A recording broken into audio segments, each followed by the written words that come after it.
I know this medicine. It is a powerful sedative.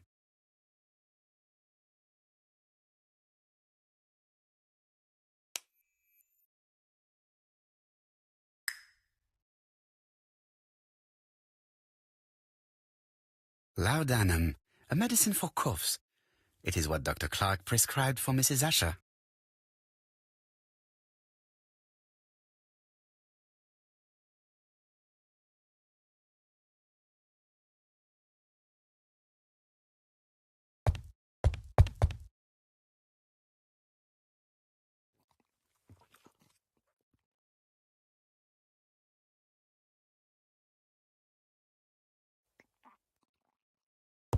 I am not going to leave before having finished questioning him.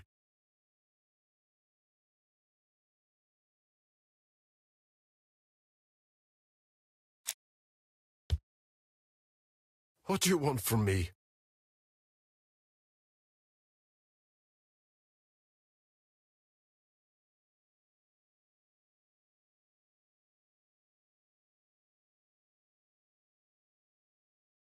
Good day, Mr. Cust. I am Hercule Poirot. Ah, you're the detective.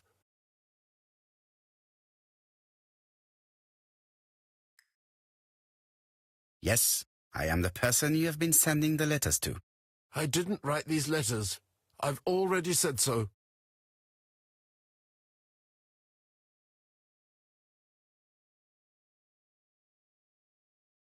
Très bien. You did not hide these letters. But the question remains, who did? Probably one of my enemies. I have many.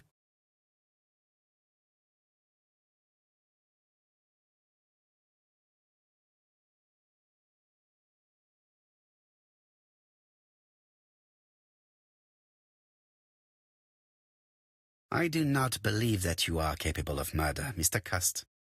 I hope not.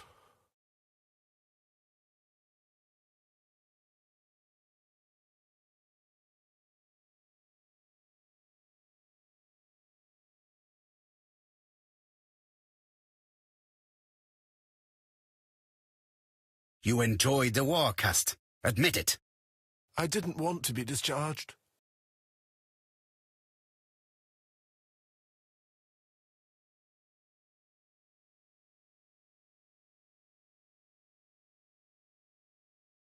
Of course, you never considered killing a doctor who took such good care of you. No, never.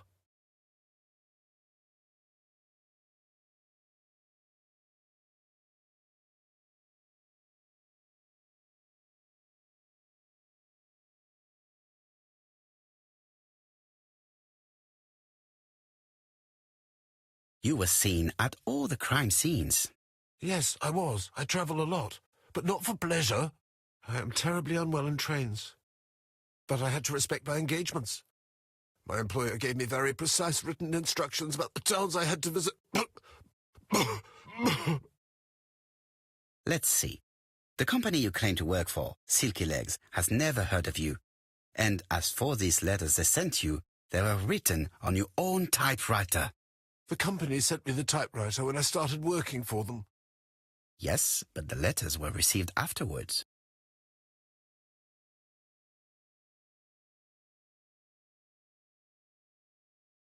So it would appear that you typed them before sending them to yourself. I don't remember. Good God! I don't know what's happening to me. My head hurts terribly.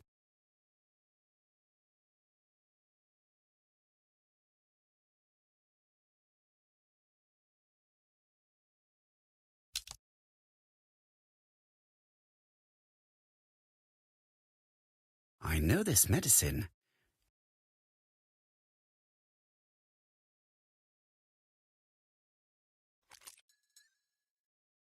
Take this. It will help you.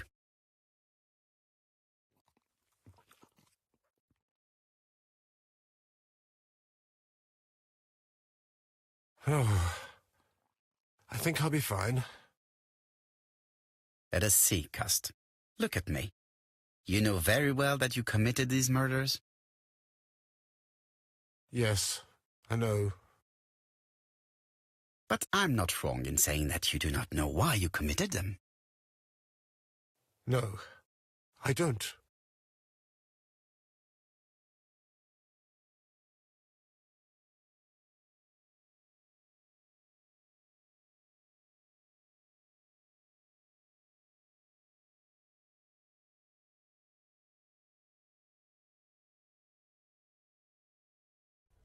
And what conclusions have you drawn?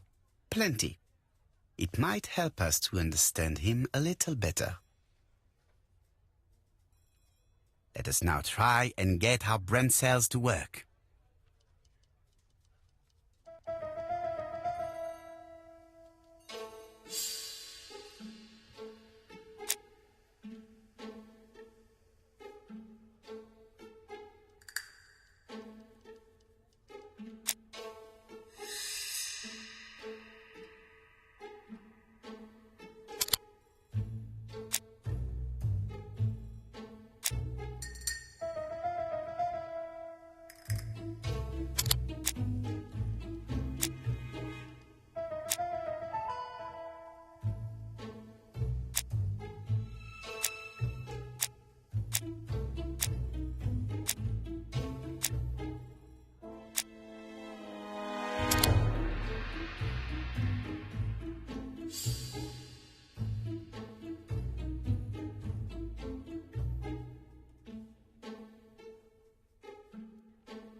I don't see any clearer than before. This is worse. There is one point to highlight. C'est curieux. Cust admits that he killed, but he does not know why.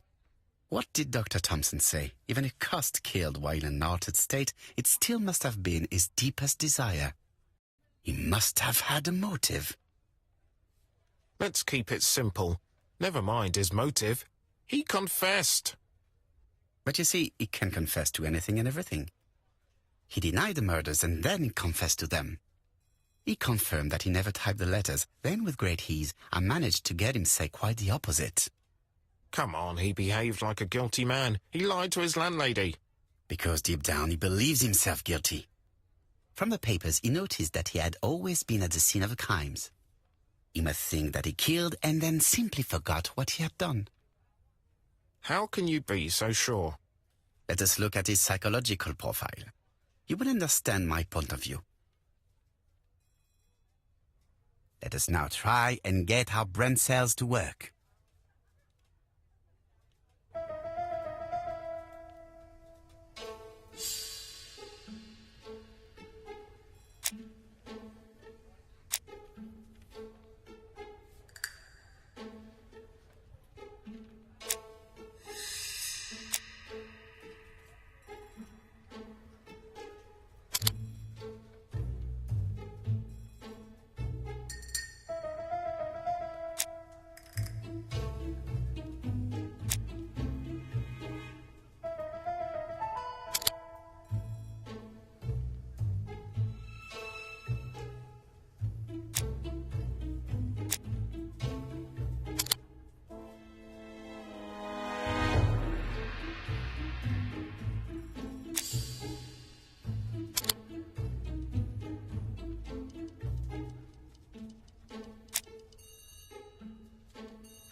see?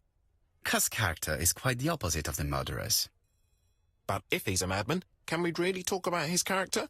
You know very well that our murderer does not behave like a psychopath.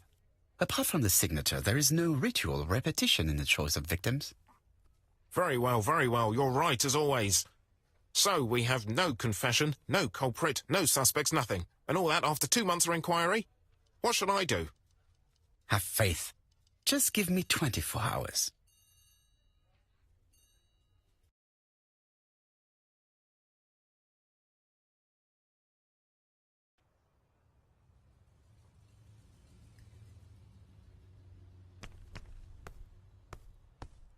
To White Haven, please.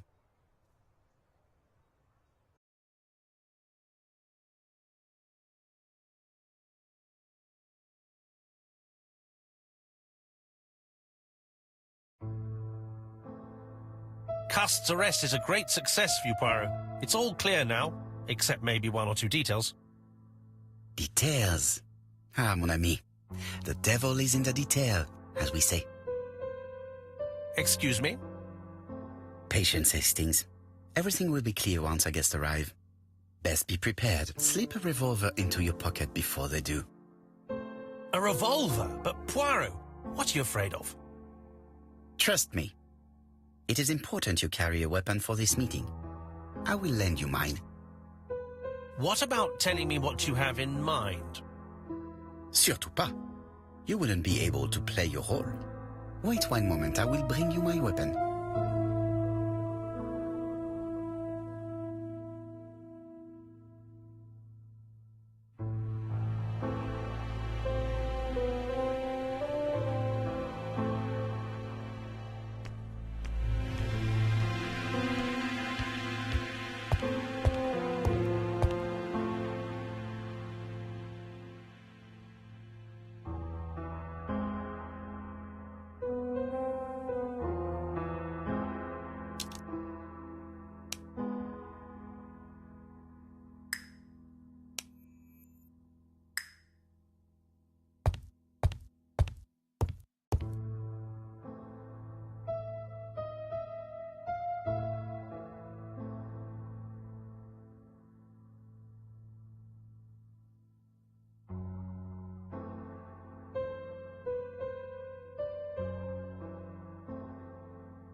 Daily Flicker, September the 11th, 1935.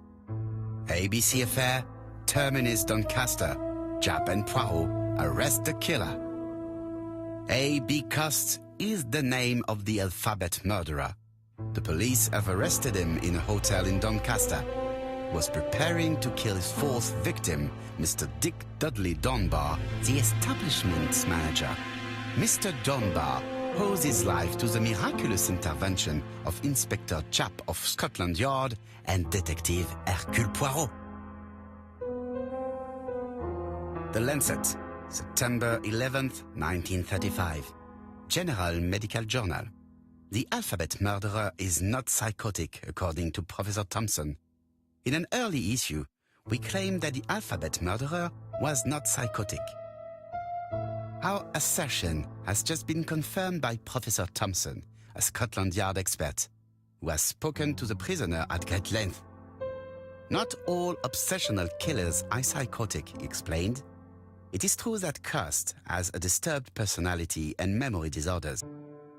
But his amnesia, whether real or pretended, does not alter the fact that he was perfectly lucid at the time of his acts.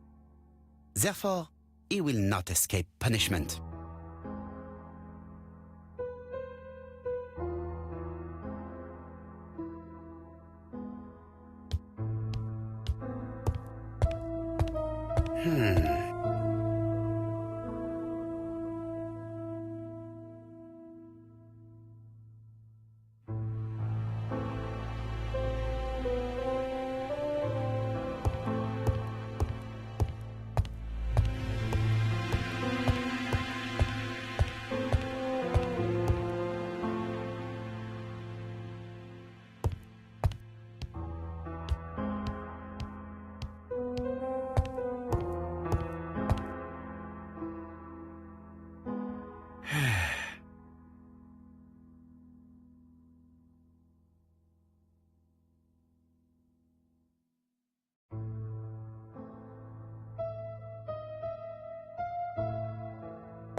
Hastings' photo album. He is very proud of his bag.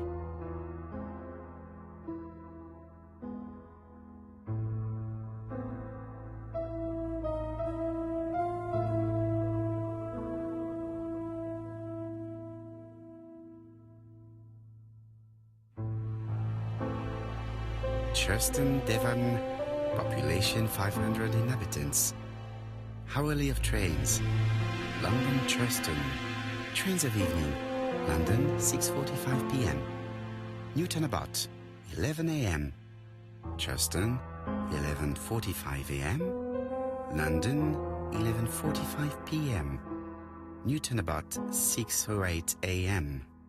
Churston 7:15 a.m.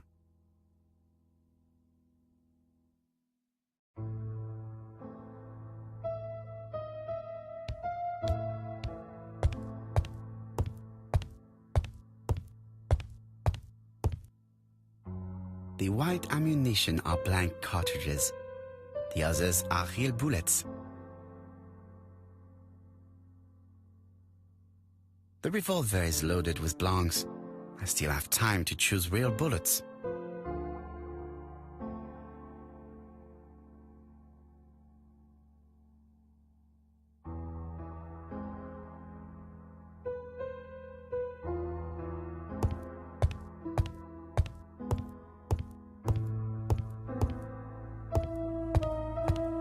What about telling me what you have in mind?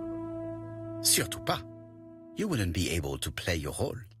Wait one moment, I will bring you my weapon.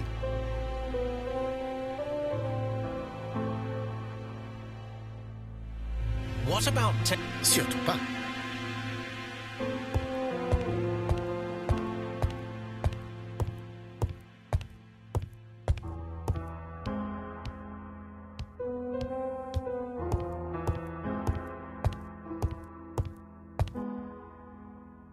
The white ammunition. The revolver is loaded with real bullets. I still have time to choose blanks. The revolver is loaded with blanks. I still have time to choose real bullets.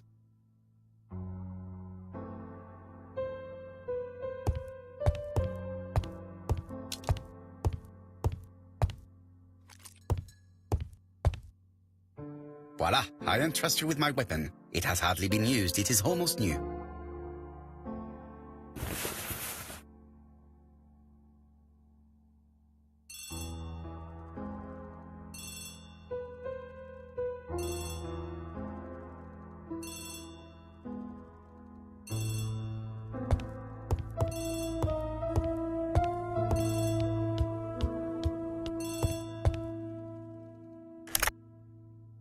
Chief Inspector, is that you?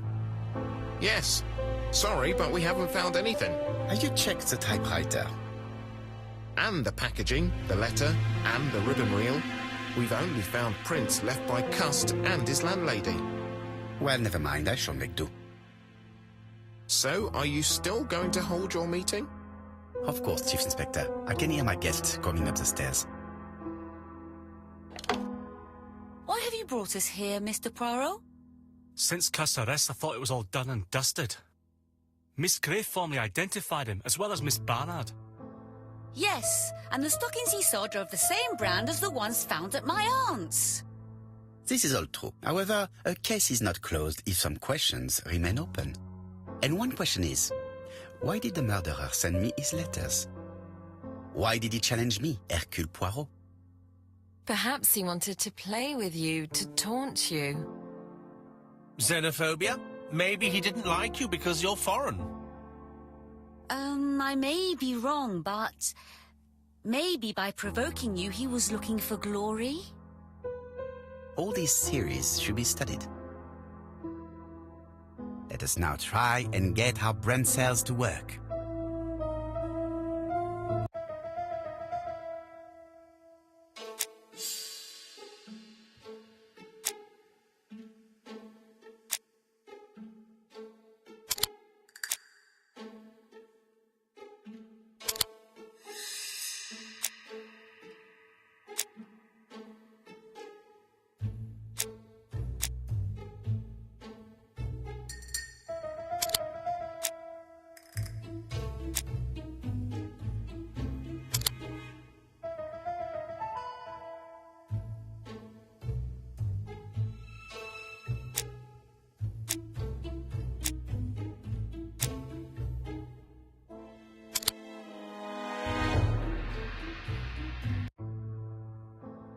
Is everything clear now?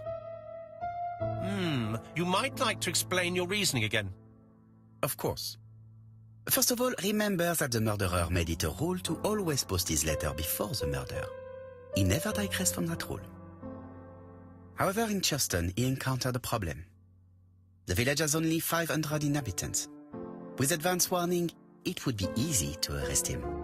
Therefore, the murderer delayed his letters deliberately with the wrong address. The plan wouldn't have worked if he'd sent it to Scotland Yard or the papers because everybody knows their addresses. The mistake would have been corrected and the letter would have been on time.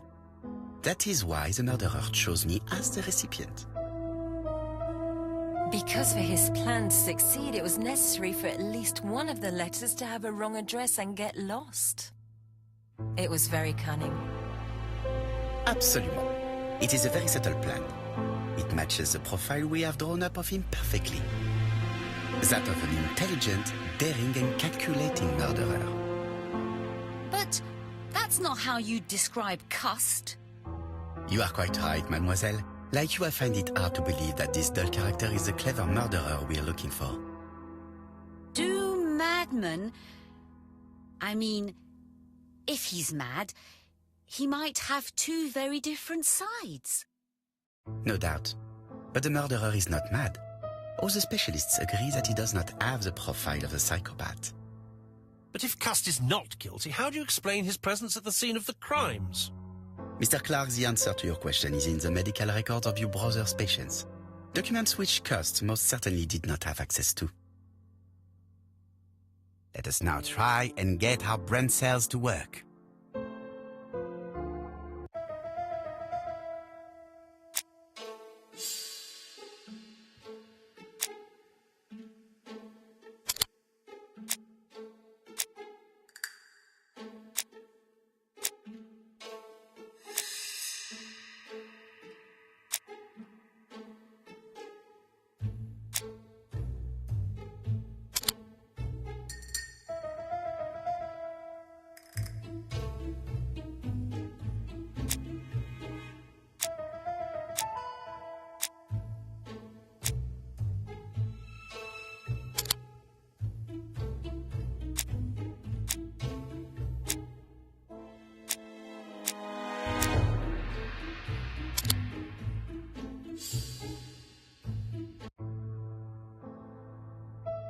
Dr. Clark's patients' records provided a very useful list of potential victims, sorted by alphabetical order. The killer definitely used it, explaining the fact that all the victims were former patients of the doctor. It is this fact that clears Cust once and for all, because he never had access to these records. So how did he happen to be at the scene of the crimes? Either the murderer sent him there, or Cust was following him closely. Cust's highly suggestible nature leads us to the second hypothesis. The murderer was manipulating him. He systematically sent Cust to the towns where he was going to strike, so that the suspicion would land on the poor man's shoulder. That's evil. What sort of killer could have such a plan? And what would he gain from three completely different murders? Indeed, it seems unlikely that the same murderer committed all the crimes. What should we take from that?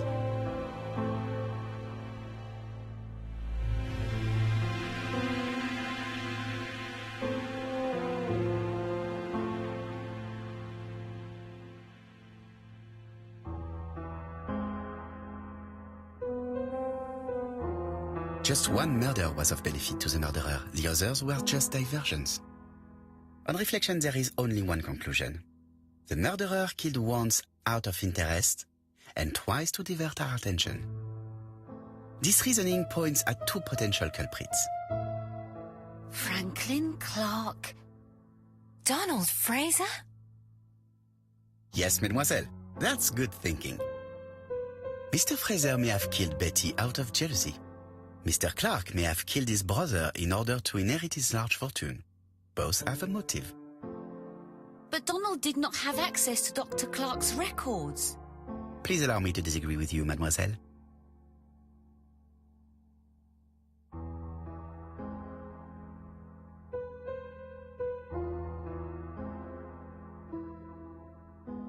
He works for Court and Brunskill, one of whose clients was Sir Carmichael.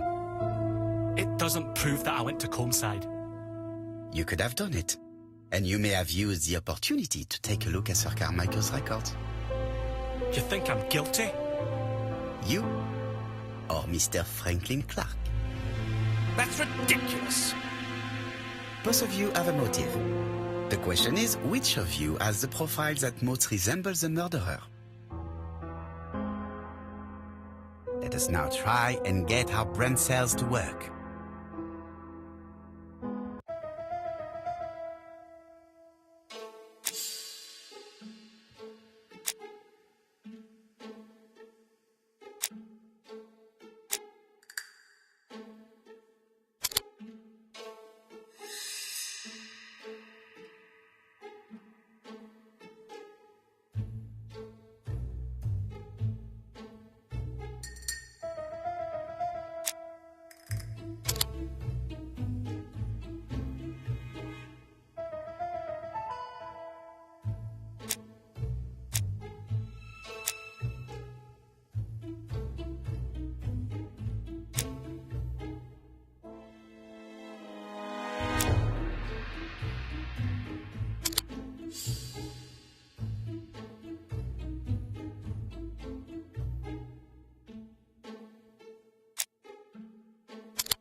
Ladies and gentlemen, Donald may share many character traits with the murderer, but he does not have his cold indifference. He has a temper.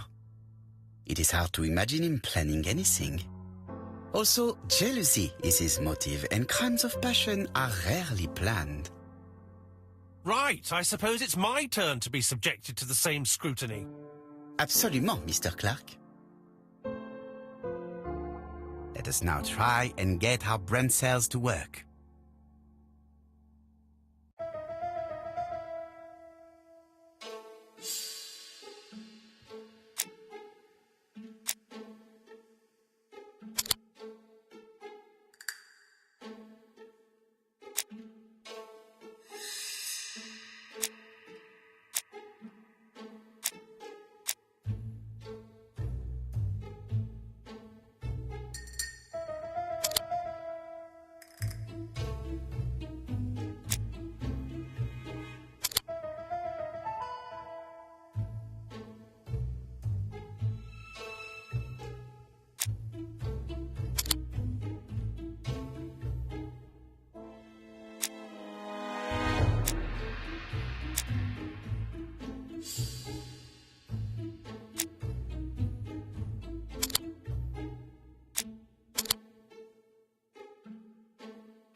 As you have all seen, there is a disturbing similarity between Mr. Clark's profile and that of the killer.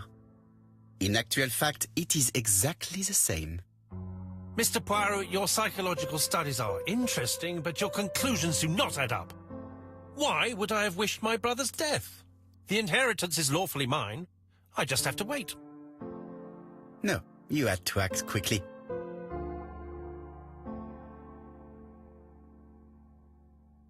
Because of Miss Grey.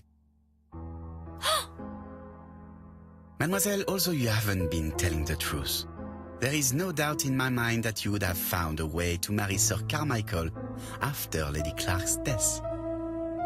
For you, Mr. Clark, it was a disaster. If Miss Grey had children by your brother, you would not have inherited a thing. You realized the danger after reading several letters from Comeside, especially one in which your brother opened his heart to you. So you hurried home from China, and you took action. In truth, Cust was no more than a puppet manipulated by the real culprit. You, Mr. Clark. Such an imagination, Mr. Poirot. In fact, nobody manipulated Cust. The famous instructions he received by post. He wrote them on the typewriter. We know that for sure. Oh no. You know perfectly well that is not true. Eh bien voilà, light has now been shed on the ABC murders. Your theories are ingenious, but you haven't any proof. 1 point to him. For the moment, I have no material proof. Either I admit to it, or I bluff.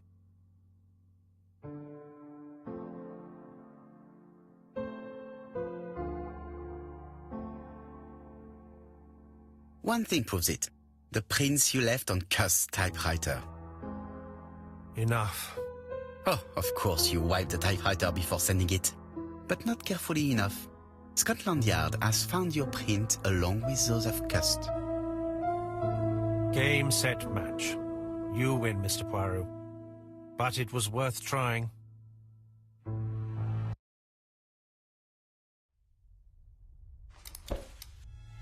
Don't come near me! I'll never let you take me, Mr. Poirot!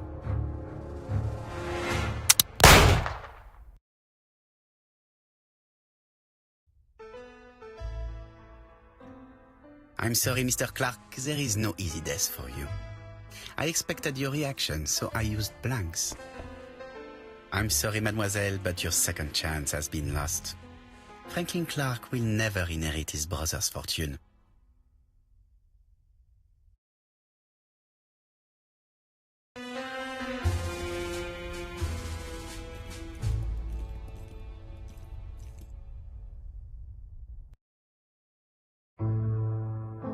Disappointed at having missed the chance to become Lady Clark, Thora Grey left England.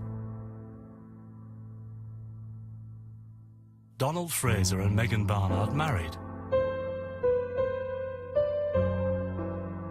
On Poirot's recommendation, Mary Drower started to work for Lady Clark. The elderly lady's condition suddenly took a turn for the better. And a few months later, to Dr. Logan's great surprise, she was back on her feet again. According to this eminent physician, it appears to be an extremely rare case of spontaneous remission. Lady Clark has enjoyed very good health ever since.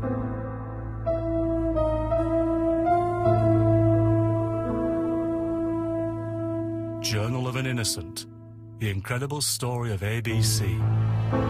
As for A.B. Cust, after being advised by Poirot, he made a great deal of money by selling his story to the press. And as for me, and with business booming, the Black Swan has become the #1 tourist attraction in the whole of Yorkshire, even more popular than York Minster.